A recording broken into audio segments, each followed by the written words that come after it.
Assalamualaikum warahmatullahi wabarakatuh. Selamat pagi, selamat berjumpa lagi teman-teman kelas 12 MIA. Untuk pertemuan kita kali ini, kita akan membahas evaluasi materi USBN bagian pertama yang kemarin sudah teman-teman kerjakan. Kita bahas bersama-sama di pertemuan kita kali ini.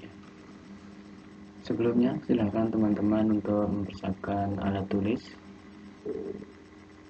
Baik, kalau sudah siap, mari kita bahas soal kemarin satu persatu. Oke, yang pertama, segitiga ABC lancip. Diketahui sin A 3/5 dan cos B 12/13. Maka sin C sama dengan titik-titik. Baik, ini adalah trigonometri ya, kelas 10.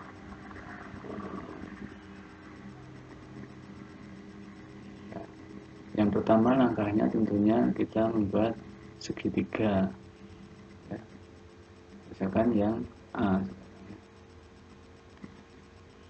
kan ini segitiga, ini misalkan titik A, jadi ini sudutnya di sini. Kalau diketahui sin A 3/5, sinus itu sisi depan ya. Sisi depan 3 dibagi sisi itu yang 5 ya. Kalau di sini 3, di sini 5, berarti di sini adalah 4 ya. Karena di sini pakainya adalah Pythagoras ya. Nah, sekarang yang B ya. Yang B kita buat lagi yang B. Nah, di sini biarkan titik B, di sini sudutnya. Berarti kalau cos B itu sisi dekat, di sini 12 dibagi sisi miring 13. Kalau sisi miringnya 13, sisi dekatnya 12, maka di sini sisi di depannya adalah 5. Nanti kita sudah tahu bahwa di sini nanti sin A itu sama dengan 3/5.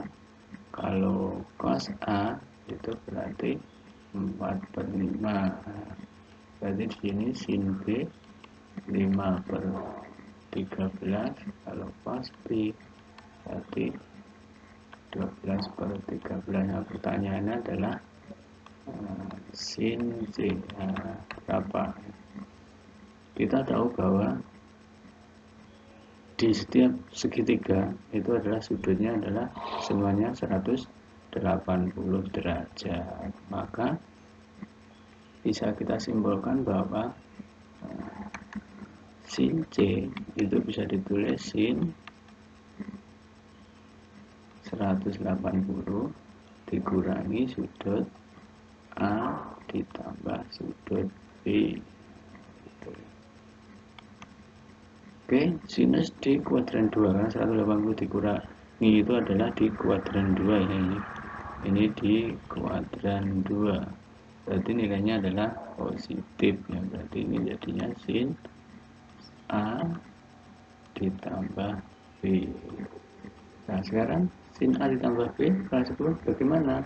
Ini bisa dijabarkan menjadi sin A cos B plus cos A sin B.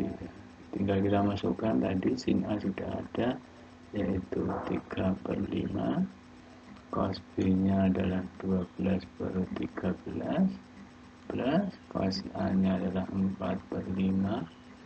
Sin B nya adalah 5/13. Jadi ini dikalikan 36/65 plus 20/65, sehingga hasilnya adalah 56/65. Jawabannya adalah A. Oke, itu yang nomor 1.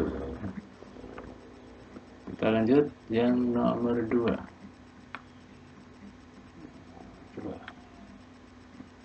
Nilai limit X mendekati tak hingga dari akar X kuadrat plus 6X min 3 dikurang X min 2. Jadi pakainya adalah limit tak hingga. Baik, ini kita ganti dulu yang belakang, kita jadikan pangkat akar ya. Berarti di sini bisa tulis limit x mendekati tak hingga akar x kuadrat plus 6x min 3. Nah, ini kurangi x plus 2. Karena di sini kalau kurungnya hilang jadi x min 2. Ini saya kuadratkan, tapi kita akar. Nah, di sini akan menjadi limit x mendekati tak hingga akar x kuadrat plus 6x kuadrat ya, min 3 min akar dikuadrat jadi x kuadrat plus 2ab berarti 4x plus 4. Oke, dari sini sudah tahu kan bahwa kalau ada bentuk umumnya misalkan lim x mendekati tak hingga akar ax kuadrat plus bx plus c dikurang akar ax kuadrat plus px plus q, maka hasilnya adalah b min p per 2 akar a. Jadi hasilnya b nya di sini adalah 6 ya. Dikurang p nya adalah 4 per 2 a nya adalah 1 akar 1. Jadi hasilnya 2 per 2 sama dengan 1 sama dengan 1c ya. Oke, udah teman-teman ya. Oke, yang ketiga nilai limit x mendekati 0. Nah, sekarang tadi x mendekati 3, sekarang x mendekati 0 ya. Kita ingat bahwa limit trigonometri itu cuma ada sin dan jadi kita ingat ya, ingat limit x mendekati 0 trigonometri itu hanya ada sin dan tangen. Nah, di sini ada cos, maka cos itu kita ganti di kelas 11 ya. Cos 2x itu ada 3 ya. Ada 1, 2, 3. Yang pertama misalkan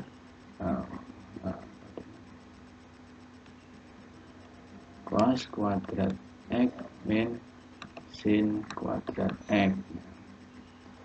Atau yang kedua adalah 2 cos kuadrat x min 1. Atau yang ketiga 1 min 2 sin kuadrat x. Maka kita pakainya yang ketiga ya. Karena di sini trigonometri hanya ada sin dan tangen.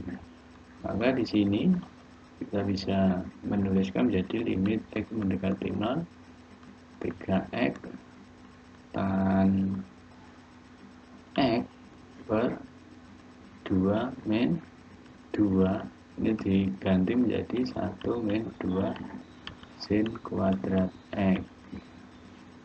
Sehingga limit x mendekati 0 3x tan x per 2 ini dikalikan jadi min 2 dikalikan jadi plus 4 sin kuadrat x. Ini hilang ya. Jadi tinggal lim x mendekati 0 3x tan x per 4 sin kuadrat x. Nah, karena ini x nya ada 2 di sini kuadrat, seperti sudah benar ya. Berarti kita tinggal menuliskan saja konstantanya ya. 3 tangan x itu berarti 1 per 4 kali sin kuadrat x berarti 1 kuadrat, sehingga hasilnya 3 per 4 ya, C lagi ya. Baik, kita lanjut yang berikutnya nomor 4. Nah, di sini ada limit x mendekati 2. Kalau tadi limit x mendekati tak hingga limit X mendekati 0, sekarang limit X mendekati 2 atau mendekati suatu konstanta ya. Bisa 2, bisa 3, min 1 dan seterusnya. Maka kita mengerjakannya, kalau kita masukkan langsung hasilnya tidak 0 per 0 berarti itu hasilnya. Tapi kalau hasilnya 0 per 0 berarti kita harus pakai eliminasi atau pakai perkalian sekawan dan lain sebagainya ya. Baik, misalnya kita masukkan berarti X, limit X mendekati 2, kalau kita masukkan berarti 2 dikurangi 2 dibagi akar 14 dikurangi 5 kali 2 10, berarti akar 42 dikurangi 2 berarti hasilnya 0 per 0. Berarti ini kalau dimasukkan langsung tidak bisa ya, maka kita pakai misalkan penyederhanaan pakai perkalian sekawan ya. Jadi di sini lim X mendekati 2 min X per akar 14 min 5X min 2 di sini ya, kita kalikan sekawan dari penyebutnya ya, 14 min 5X berarti di sini plus 2 per akar 14 min 5X plus 2. Baik, yang atas kita tulis apa adanya, 2 min X dari dikali akar 14 min 5X ditambah 2. Yang bawah kalau dikalikan, kita ingat di sini kalau ada A min B dikali A plus B, itu hasilnya adalah A kuadrat min B kuadrat. Jadi di sini ibaratkan ini A, ini B, ini A, ini B, berarti jadinya A kuadrat, berarti akarnya hilang, tinggal 14 min 5X min 2 kuadrat adalah 4 ya.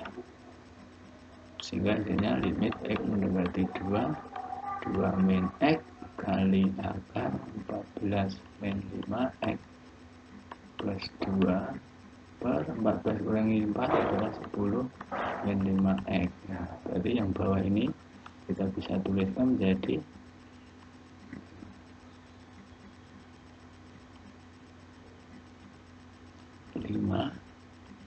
2 min X. Ini kalau kita kalikan kan 10 min 5X, berarti sama ya. Jadi nanti ini bisa disederhanakan. Nah, berarti tinggal limit X mendekati 2 akar 14 min 5X plus 2 per 5. Kita masukkan angka 2 baru menjadi akar 14 min 10 ditambah 2 per 5 sama dengan 4 per 5 B ya.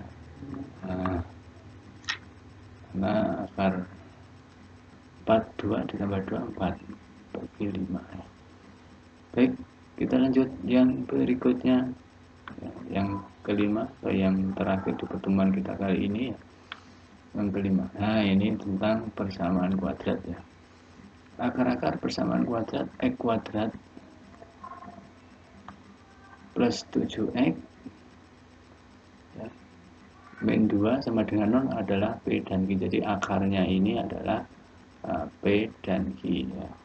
Persamaan kuadrat baru ya, disuruh mencari persamaan kuadrat baru yang akar-akarnya adalah ini P-1 dan Q-1 ya. Yang pertama ya, untuk X kuadrat plus 7X min 2 sama dengan 0, di mana akarnya adalah P dan Q.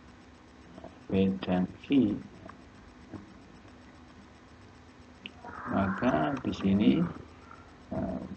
P ditambah Q, akar-akarnya, penjumlahan akar rumahnya adalah min B per A. Nah, ini kita bisa tulis AX kuadrat plus BX plus C, berarti min B nya adalah min 7 per 1 sama dengan min 7.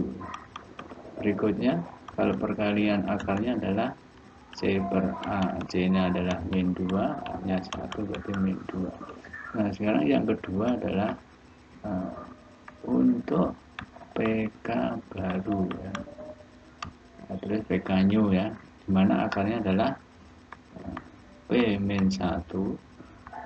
Misalkan kita jumlahkan, akar keduanya adalah Q min 1. Berarti di sini menjadi P tambah Q min 2. P tambah Q kali berapa? Min 7 min 2, berarti hasilnya min 9. Berikutnya, perkalian akar barunya berarti P min 1 dikali Q min 1 sama dengan ya P kali Q, perkalian biasa, min P ditambah Q tapi pakai kurung ya, terus ditambah 1. P Q tadi berapa? Min 2, berarti min 7 ditambah 1, sehingga hasilnya min 2 tambah 7 tambah 1, berarti hasilnya adalah 6 ya, 6. Jadi PK new rumusnya adalah X kuadrat min X1 plus X2 atau penjumlahan akarnya ditambah X1 perkalian X2 sama dengan 0 ya. X1 di sini adalah P min 1, X2 nya adalah Q min 1, berarti sini jadi X kuadrat min ini sebenarnya adalah 9 ya, berarti min 9 X plus X1 kali 2 ya P min 1 kali Q min 1 adalah tadi 6. Nah ini ya sama dengan 0, sehingga hasil akhirnya adalah X kuadrat plus 9X plus 6, berarti D ya. Oke teman-teman, untuk pertemuan kita kali ini pembahasan materi soal OSBN evaluasi yang minggu kemarin kita coba sekian, mudah-mudahan bisa dimengerti ya. Baik teman-teman, kita coba sekian. Assalamualaikum warahmatullahi wabarakatuh.